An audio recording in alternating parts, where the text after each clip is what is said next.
If I was to ask you, like, to give me like a top five of your favorite footballers who injuries never let. Okay, I'm going to say top four because I know that your number one is Ronaldo. Yeah, I know that yeah. your number one He's is my Ronaldo. all-time greatest player Yeah, I think Ronaldo. I think there's nobody that can ever play or be on this like, level. yeah, Ronaldo de Lima. Yeah, so I'll ask you like to tell me Who for played on despite injuries? yes, and won the Golden Boot at the World Cup with coming back from two serious knee injuries. He's a player that he's a player who I feel was really unlucky. At the same time, was blessed. But if I ask you, sir, to tell me now, like, your five players who you feel injury aside, they could have been the best. The first name that comes to my mind is Angel Gabriel Batistuta because Yes, I can't say Gabriel that Ronaldo is Batistuta. not the best. Ronaldo, even with injury, was still like the greatest of all time as far as I'm concerned, or one of the greatest of all time. So that I don't offend people here with this conversation. Yeah, that's true. Uh, there is Gibril Cisse. I don't know if he would have turned out to be a Thierry Henry, but injury, was always there to cut him short. Yeah. When every time he was building momentum, there was that injury. And I wouldn't mention Aaron Ramsey, and I don't think it is that injury because Aaron Ramsey actually doesn't have the talent that I want to give him credit for. Like, oh, because of injury, that's why this talent didn't blossom. He's a good player on the Yeah. average, It a was it was more flesher, announced. Yeah, Darren Anderson it kind was of more player. announced after one season. Yeah, He's a contract player. I call them contract player. exactly. Once the contract is about to run out, you see them playing the best football of their life. After they sign a contract, they just take it like a laissez-faire attitude. Yeah. But then I think it's going to be Ronaldo, Gibril Cisse, Eduardo da Silva that I mentioned earlier. Eduardo da Silva. One more. It's a player. Okay, Gabriel Batistuta. Yeah, you said Gabriel Batistuta. Yeah, Batistuta. said I said Gabriel Batistuta. Batistuta. There's also one other player that injury really didn't give him the time to play the way I would have loved to see him play. Uh, was Pato. I'm surprised you're not mentioning Abu Dhabi.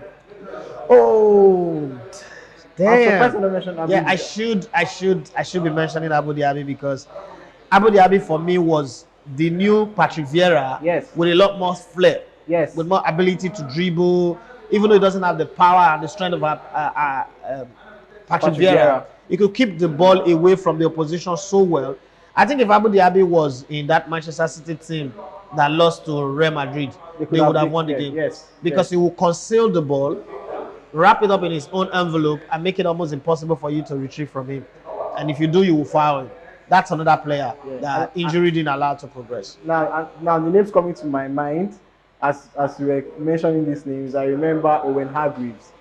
Ooh, Jonathan Woodgate, Owen Hargreaves, Jonathan Woodgate, Ledley King. Oh, Ledley King of Spurs. I'm Yeah. not a Spurs fan. I don't like Spurs, but I think Ledley King was a perfect gentleman and was a fantastic replacement for Sol Campbell. Was a great player. There was a story, and he was always playing with painkillers. Exactly. There's a story about him that he trains only once a week. Yes. And then he comes into the game and he plays way better than everybody that's true. Yeah. So yeah. I feel really bad for him. He was a proper England. He was a proper. Another player was Robbie Van Persie. Yes, he was a proper English material. He was a proper British defender who was really good, but just very unlucky. And also another player that comes to my mind is Eden Hazard, and this is recent history. I said something on the Sports Lounge about Real Madrid and how terrible their medical department is. They haven't been able to manage Eden Hazard. They haven't been able to manage Gareth Bale. They were able to manage players like Michael Owen, Jonathan Woodgate, Javier Hernandez, Lucas Silva, quite a lot of players dealt with muscle injuries at Real Madrid. I think the way the Real Madrid structure is you've got to come here with your team. Once Florentino Perez started that Galactico thing, one of the things that happened is almost all the star players that they brought was always coming with their own team, their medical team, their nutritionists, physiotherapists, coaches, and all that, athleticism coach. So it wasn't really much of a need to invest in their medical department. It wasn't much of a need. It was just, a bloody complete football. We'll spend money on you. invest a little bit of that money on yourself. yourself. So if you can't do that, that's your responsibility. So, what do you do to keep fit? How do you avoid injuries like this? Okay, some injuries are avoidable and some are not. In football, I don't really think there is something you can do to avoid injury. But what I think can be done is your eating habits. So there is a eating habit, there is lifestyle. Okay. So if you look at some of the Brazilian players, they party a lot. Yes. But then there are also Brazilians that have been very successful while they party. Ronaldo da Lima, Ronaldinho, Rivaldo, Romario. These guys were party animals. Edmundo, the animal himself. Yes. These guys were party animals, but yet they were very, very successful. So it's like when the coach of Argentina once said that no sex, no long hair. And prior to that, Mario Zagallo had said that players need sex like, twice every week or 4 times. Yeah, that's what Guardiola to really make them perform. Yeah. So you're gonna it becomes the egg and the chicken. Which one comes first?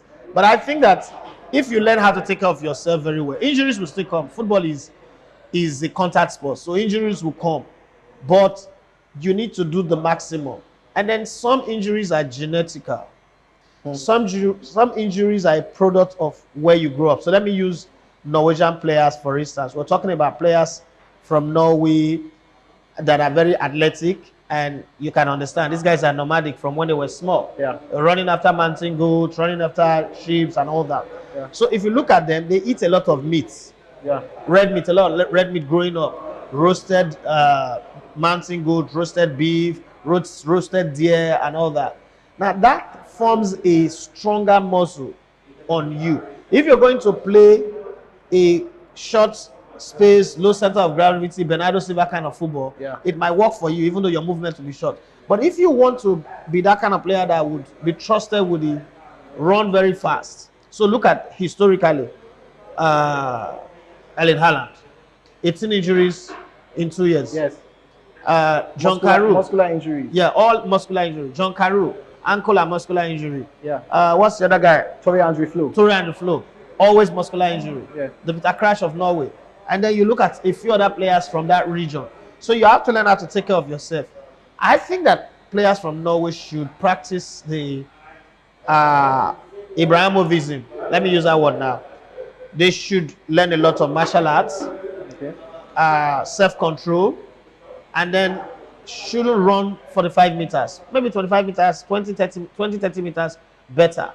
If you look at Ronaldo da Lima, that was also one of his problems. So Brazilians eat meat a lot. I was in Brazil in 2014 and I found out that Brazilians eat meat a lot. Like meat is part of the Brazilian culture. As much as the Norwegians? Maybe not as much, but meat is part of Brazilian culture. As a matter of fact, Brazil exports meat to China and a few parts of the world. Wow. So that's how much they have. Like in Brazil, they take census of the people. If you animal your herder, they take census of the animal that you're rearing. The calf that they produce and all that. Wow. So it's something they take very, very serious over there in Brazil. So meat, because I remember I went to the $100 restaurant where they bring all type of meat, goat meat, pork meat, beef, everything. They bring it in full size, slice as much as you want. Everybody that comes in there pay $100 for each person, and you eat like it's a buffet of meat. Like it's a mad-ass buffet of meat. You will eat and then you get tired. This is very. You can decide to sit there from morning to night. It doesn't matter. They should change the name of this place from Motor City to Hair City. Okay, this is beautiful. Yeah, I think it's beautiful. It's so good. Four guys are doing a great job. Yeah. So I think it's one of those things where you say, I wish the education, the information of how you should eat is given pretty early in the game of football. You're told what to eat, how many hours to sleep, and then you are there to it, because you can't do football without sleep. Football, you require a lot of sleeping, a lot of veggies, a lot of protein, but not meat protein. Should be fish or lesser meat and fruits.